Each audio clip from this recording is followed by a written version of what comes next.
Welcome to another fibre laser learning lab.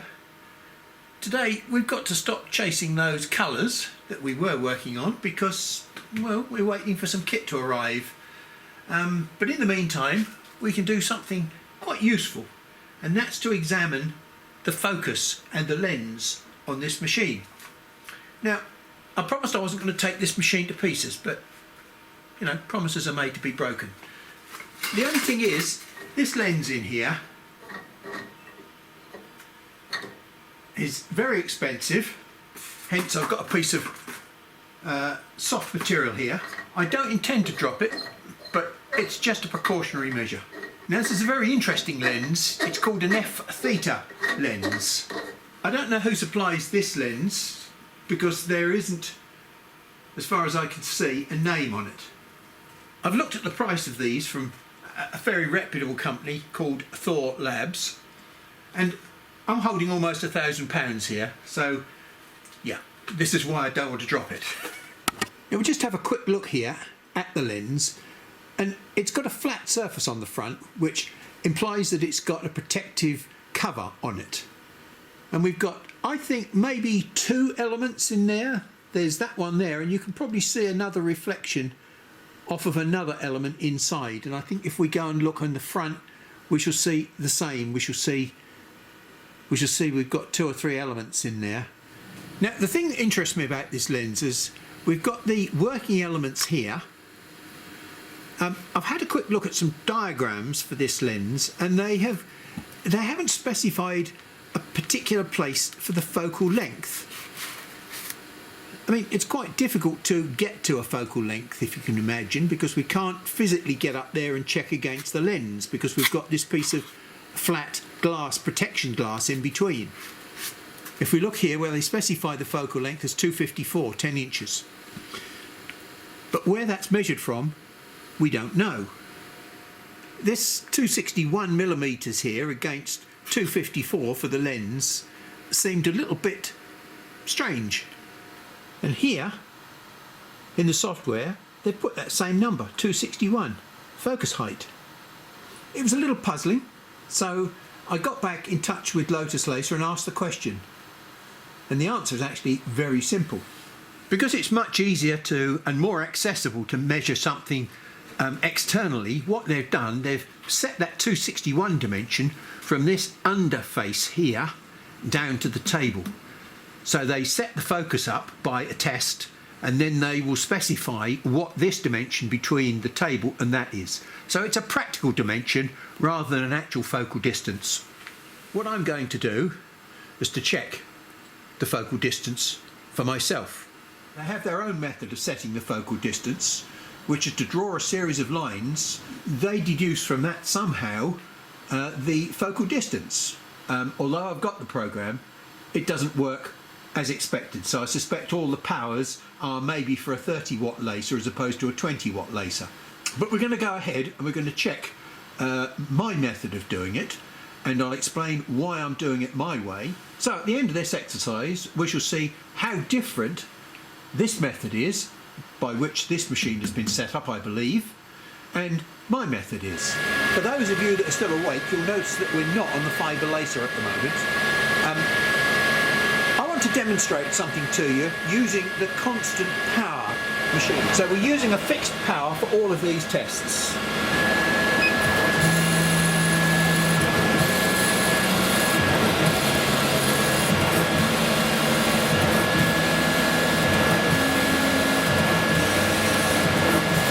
You'll notice that the speed was going up, except that one.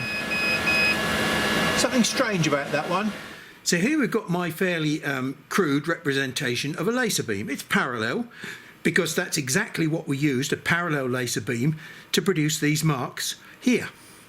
So this parallel beam with a uniform light would do damage which looked like this. It would produce a square-cornered groove where we have eroded or burnt or evaporated the material away.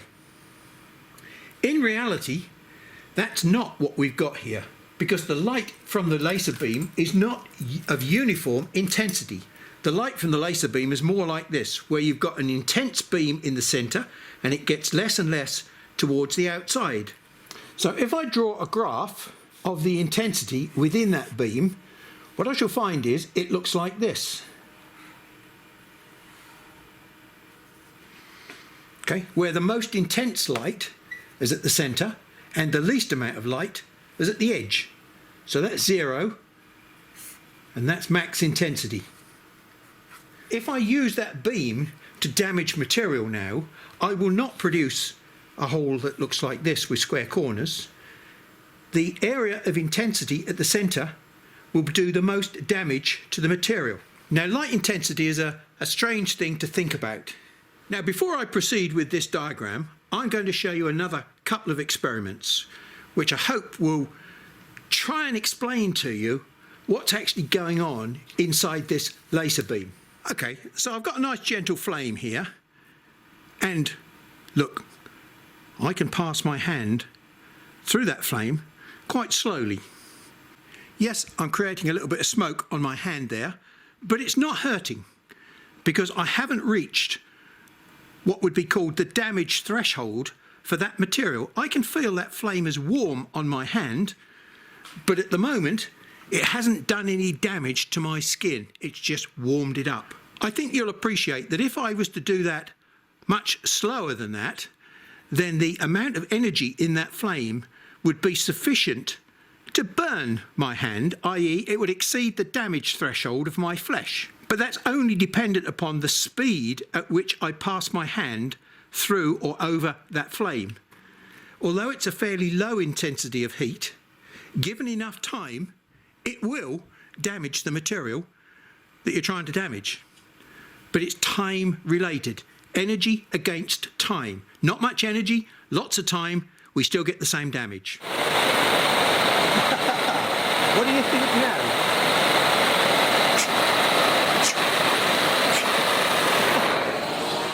I think the point is made. I'm certainly not going to run my hand through that flame at the same speed that I did this one, because now we've got a more intense energy source, a very high energy flame, a high intensity beam of energy, and here we are. This is the high intensity blow lamp. Now, I should be able to do a lot more damage in the same period of time with that high intensity flame than I will be able to do with the low intensity flame. And that's the basis upon which this situation happens.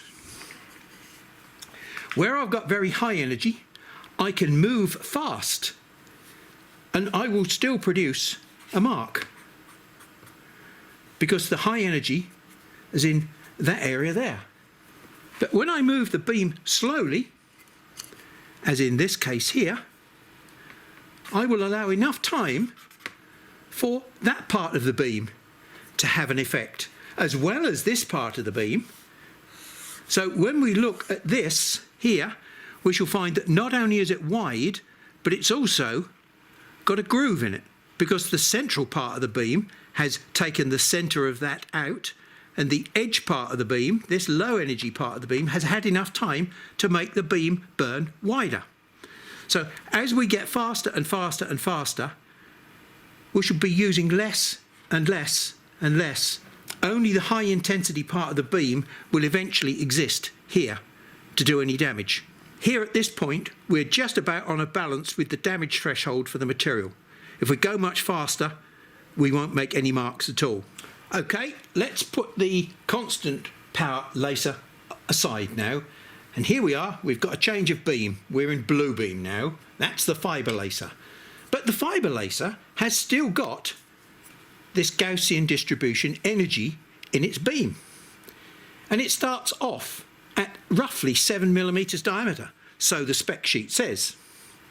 Now 7mm diameter is approximately 38 square millimetres. After that beam passes through our f-theta lens, doesn't matter what the lens is, the lens will actually cause the beam to compress down to a very small area. We've got a beam which is now 0.07mm diameter, and it's only 4/1000ths of a square millimetre as opposed to 38 square millimetres. So if we do this quick calculation, 38 divided by 0.0038, we find that we've actually got an amplification factor of 10,000. I've drawn that shape there like that, which looks like a nice gentle little camel hump, which at 7mm it's probably not far off. But this is a 20-watt laser.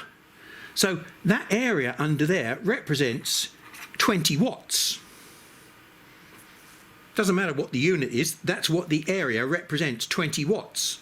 So when I squeeze that baseline down, I wonder what happens. Now, before I explain the next part of this, I'm going to give you a couple of mechanical demonstrations to try and, if you like, put some pictorial sense into what I'm trying to explain here, because some people might not understand or believe what I'm just about to tell you. So what I've got here is basically a light beam. Now, I know it might look like a plastic bottle full of water. Well, I've had to waste some of my coffee to colour it. It's a bit of a shame. This is intense light, and as it goes down, the energy drops and it becomes less intense light. I've got a hole in the bottom here, and when I pull this piece of protective cover away, you'll see that because this is a very high intensity light here at the moment, it can do a lot of damage. In other words, it's going to send a sprout of water right out here somewhere, I hope. But as the light intensity gets less, you'll see that the amount of damage it can do will get less as well. And as the level goes down, you'll very quickly see the water is getting closer and closer and closer to the bottle.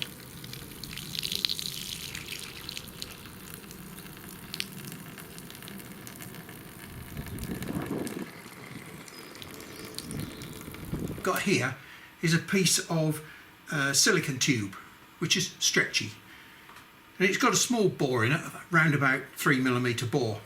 Again, in the interest of science, I'm going to waste some of my coffee. Now, just get rid of all the air bubbles in there. Now, I'm using this just here to mark where my fluid is. As I stretch this tube, I'm sure you can guess what's going to happen.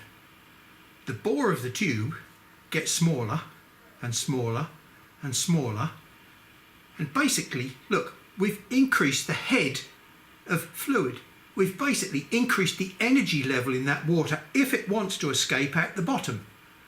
And the more I stretch it, the greater the head.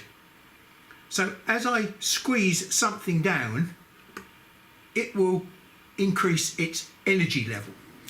So in our bottle experiment, what we tried to show was that when the light intensity, i.e. the level of the fluid, was very high, it could do a lot of damage because the water was coming out and going a long way away from the bottle. And as the water level went down, i.e. the intensity dropped, the amount of damage we could do got less and less and less. Now, we took that one stage further with the second experiment, where effectively what we did was to show that you could get a similar sort of effect, a change of head, i.e. we were increasing the energy level in the water in my lovely coffee cup column by stretching the tube. By stretching the tube, effectively what we were doing was this. We were making the tube get smaller, and we were making the head, we were making this shape here get taller. And that's the concept that I want you to imagine. All right? What we've got is 20 watts worth of area under that curve. Now, when I decrease it to a factor of 10,000 times smaller, not only is this going to get smaller, but I've got the same amount of energy under that curve. So this curve is going to get hideously large, right? Which means I'm going to have a spike of energy a long way above and below this point here, which is the focal point. Now, it gets complicated by the fact that if it was a parallel beam, then that would go a long way off the paper both ways. But because the beam is actually expanding beyond the focal point, you get a suppression of this effect. And so effectively, I've drawn it here. Look, we've got a larger diameter here, So we've got a larger base. So it's halfway, it's part way between this effect and this effect. And so consequently, the net result is that we're going to get a spike of energy very similar to what I've drawn here. And there may well be sufficient energy in that beam to damage stuff 10, maybe 15, or maybe even 20 millimeters above and below the focal point. That's not what you'd normally expect, because JPT have already told us that the depth of field is only, for a 254, 2.31. I've only got about 1.1 millimeters either side of the focal point. I'm absolutely convinced that is not the case. We've got a lot of power either side of the focal point, and that's one of the things that we shall go out to prove later on in this session. But I'm trying to give you the logic and the reason why I'm convinced that we shall find something way up and way down on the focal point. In fact, there's no point in going way up.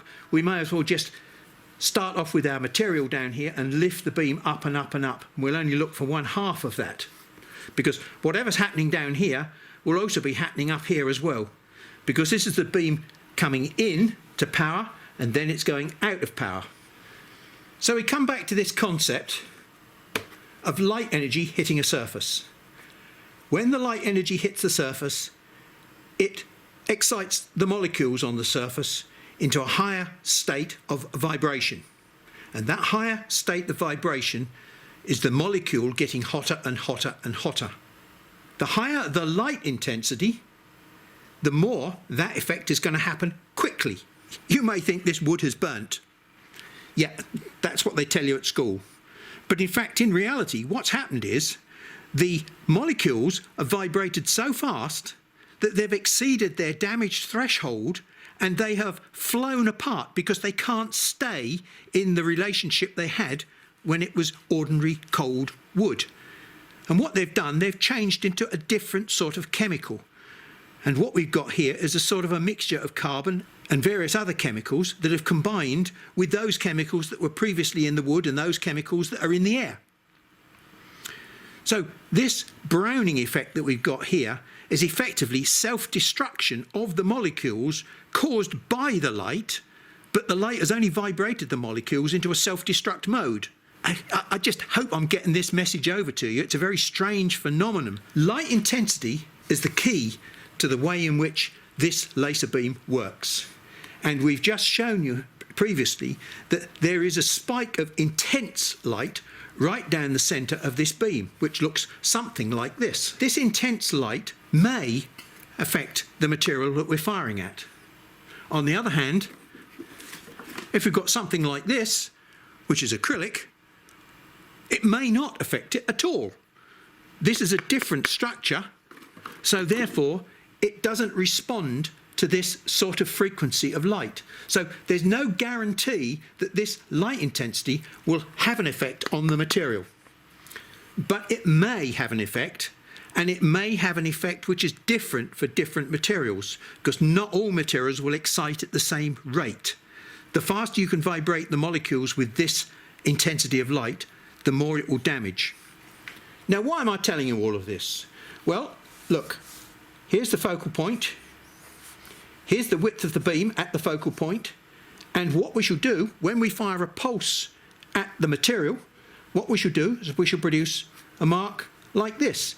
In fact, that's wrong. What we shall do is we shall produce a mark that's like this, where we shall have, in the middle of the beam, we shall have a shape which looks like this. Because that's the damage profile that we're going to produce with this beam. The more intense the light, the more damage to the material. The less intense the light, the less damage. But what we're going to do is we're going to produce a conical spot with a depression in the centre, which represents the energy profile of the beam that is hitting it. The more intense the light, the more damage we shall do. So we shall not get a nice clean square spot out of our dot because of the shape of the profile, because of the Gaussian shape, even at the focal point. Okay, it'll be incredibly small, but it'll still be there. What happens when we decrease the power in the spot. We decrease the energy level from 20 watts to, say, 1 watt. All that's going to happen is we're going to produce an energy profile, and I'll draw it like that, we shall still have exactly the same spot size, but it won't be as deep. The logic that I'm trying to force on you is that the spot will not change its size just because we change the power in the spot. The spot will be remaining defined by the focal point. And what that means is we shall not be able to see this effect. If we travel at slow speeds with a given pulse rate, we shall overlap the dots like this. And so the amount of dot overlap will depend upon the speed. And if we speed up, all that will happen is the dots will get further and further apart. Now, I've drawn them like this in an exaggerated form, but what that means is the line will always be, the line that we cut or draw with this fibre laser will always be the same width. It'll be 0.07 until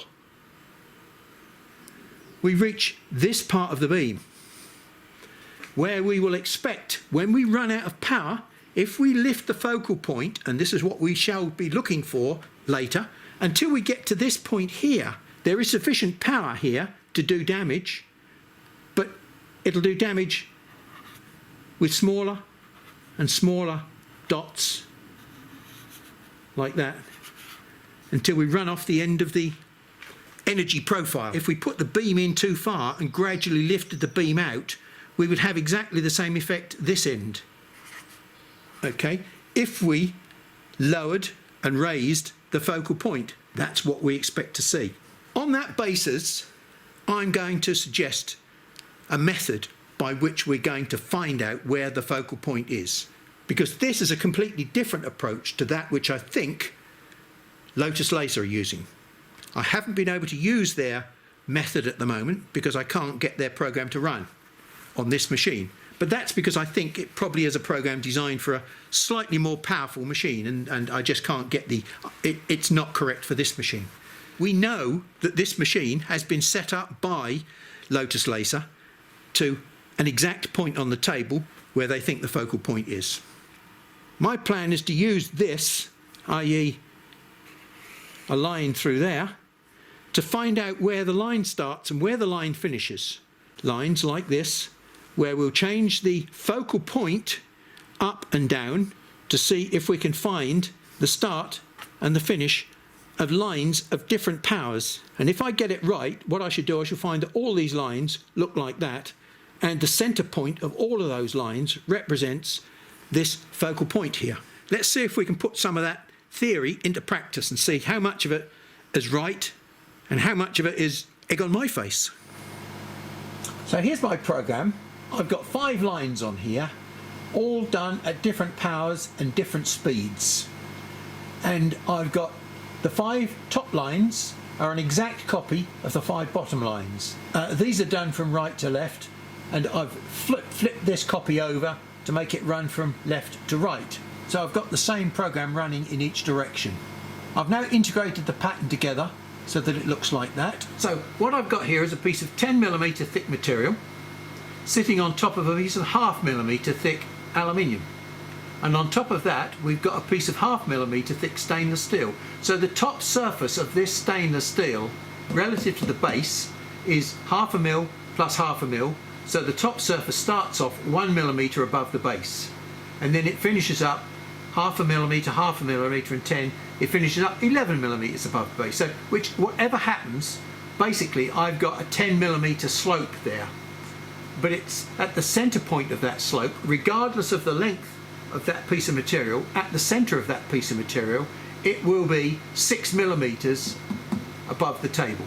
So if I can get my pattern completely symmetrical on there, and the deepest cut happens to occur along the centre line of that material, then I know that I've got the optimum focus point. Okay, so now what I'm going to do is just move the material so that my pattern is symmetrically placed within the material. I'll just put my glasses on and turn the interlocks off.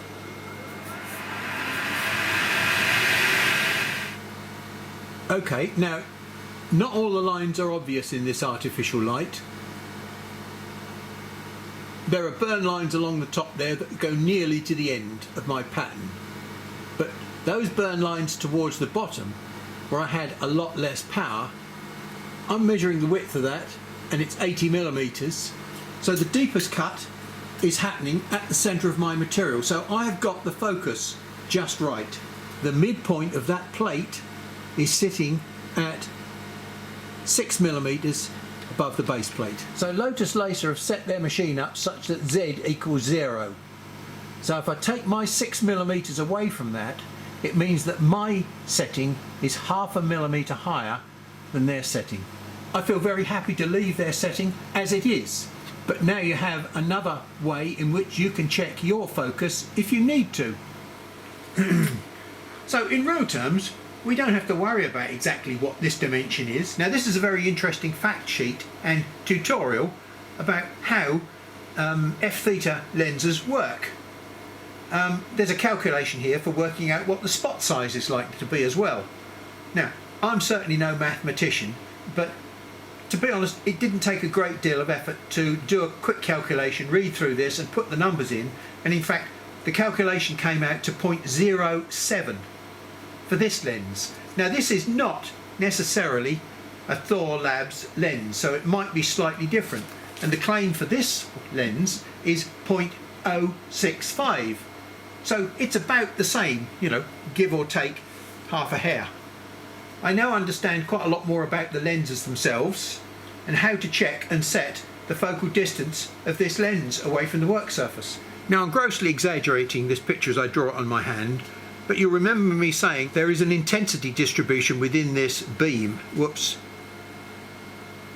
looks roughly something like this. What that implies is that I shall be able to find power quite a long way below the focal point, and I shall still have lots of cutting damage even though I am well below the focal point. I don't know what that level of damage is. I'm thinking that it could be 10, maybe even as much as 15 or 20 millimeters below the focal point.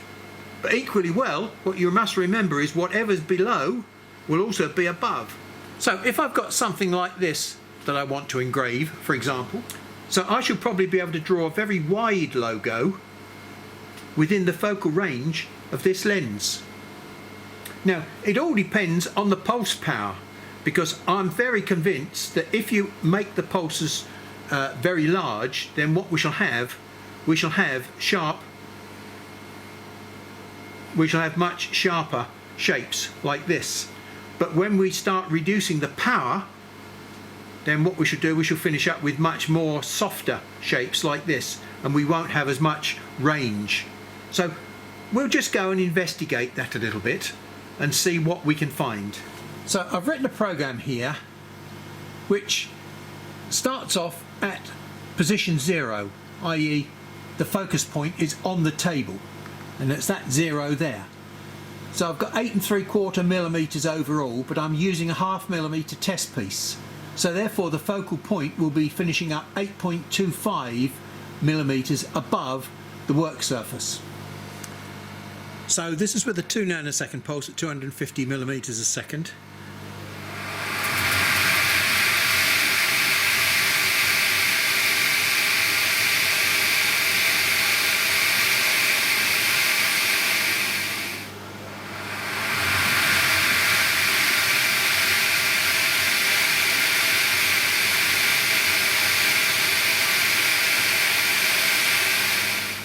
Well, here's the stainless steel with the 2 nanosecond pulse, and that got to 6 millimeters above the surface with what I would class as damage, and then there were a few speckles below this point. So that got to 6 millimeters above the surface before it ran out of power. But when we went to 200 nanoseconds, my goodness me, okay, so it ran out of lots of power just here, but it carried on and it was damaging the surface in a a strange sort of hammery way, almost like a ball peen hammer. With the focal point 12 millimeters above the surface, there was still damage occurring to this surface. There was even coloration occurring below that point, right the way down to probably nearly 16 or 17 millimeters. There was still quite a lot of power in that beam at 17 millimeters above the surface. As I may have mentioned to you before, this material, stainless steel, is not what I call a binary material. You can colour it, you can make different things happen to the surface. So with aluminium you can only get two colours, black and white, and that's why I call that a binary material. These three here, and I did them because I wanted to make sure that everything was repeating correctly, they were the 2 nanosecond pulses, and they basically went out as far as about 5 millimeters before they ran out of puff. Now when we went to the 200 nanosecond pulse here, look, we've run all the way through to 8.75 millimeters, and then we've gone above that, and we've probably got as far as 12 millimeters before we've run out of power. But the last 5 lines on that pattern were getting thinner and thinner and thinner, but they were showing the same sort of line width degradation that we were seeing on the wood with the continuous laser. We were obviously reaching, this is the wrong phrase to use, but the pointy bit of the beam where the power is disappearing. Now the same was happening to this stainless steel. I mean, that went into this second section here where I repeated the pattern again but with a 9mm offset.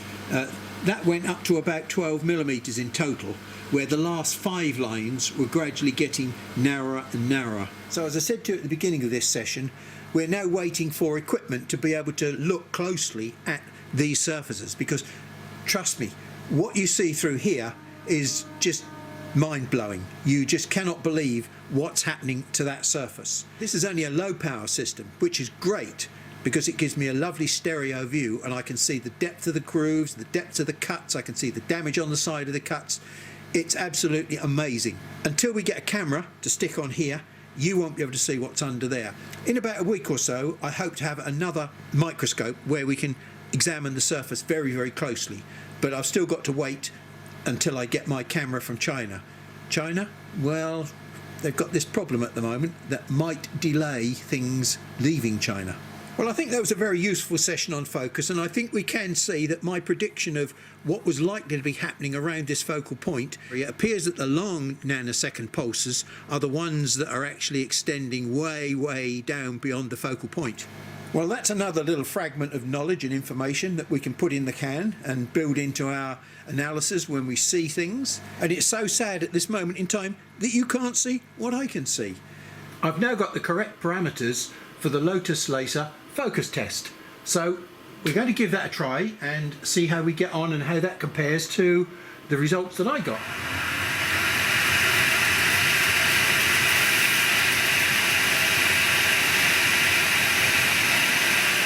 They're using a similar technique to me, because obviously they're running the power off at this end and they're running the power off at that end, but instead of just using a line, they've drawn a scale, and the most powerful part of the scale is supposed to be in the middle at 0, and it's not at the moment, because we've got -3 and +5.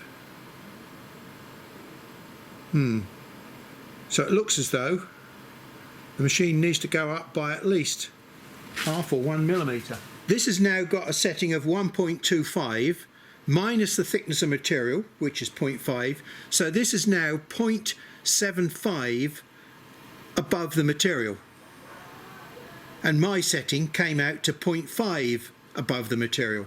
So if I correct the machine now to this calibration, which I feel very, very comfortable with, then we were only 0.25 apart in our calibration techniques. So for now, thanks for your time, and I'll catch up with you in the next session.